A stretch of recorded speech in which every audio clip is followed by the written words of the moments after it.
আসসালামু আলাইকুম সবাইকে। এই ভিডিওতে আমরা আজকে অনুষ্ঠিত যশোর বোর্ডের পৌরনীতি ও সুশাসন প্রথম পত্রের এমসিকিউ এর পূর্ণাঙ্গ সমাধানটা দেখব।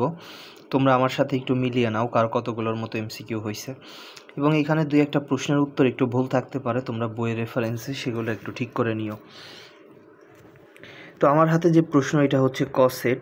একের অ্যান্সার হচ্ছে পৌরনীতি ও সুশাসন, দুইয়ের অ্যান্সার হচ্ছে প্লেটো, তিনের অ্যান্সার 1, 2, 3 সবগুলাই, চারের অ্যান্সার হচ্ছে জবাবদিহিতা সুশাসনের মূল লক্ষ্য, পাঁচের অ্যান্সার হচ্ছে সুশাসন, ছয়ের অ্যান্সার হচ্ছে আইনের শাসন, সাতের অ্যান্সার বিশ্ব ব্যাংক, আটের অ্যান্সার অর্থনৈতিক, নয়ের অ্যান্সার আইনসভা, দশের অ্যান্সার স্বেচ্ছাচারিতার, 11-র অ্যান্সার 2 ও 3, 12-র অ্যান্সার 3টি, 13-র অ্যান্সার শাসন বিভাগের জবাবদিহিতা,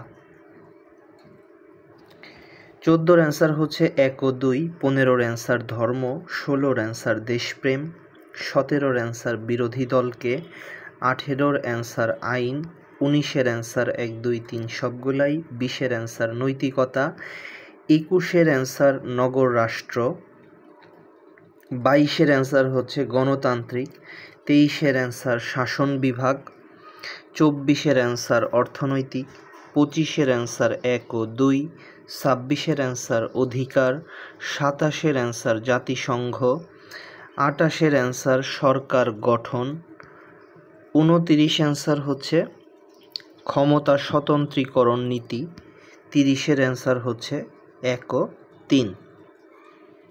ব্যক্তির অধিকার রক্ষিত হয়, শাসন আর বিচার বিভাগের স্বাধীনতা নিশ্চিত হয়। তো এই ছিল যশোর বোর্ডের তোমাদের এমসিকিউ এর পূর্ণাঙ্গ সমাধান।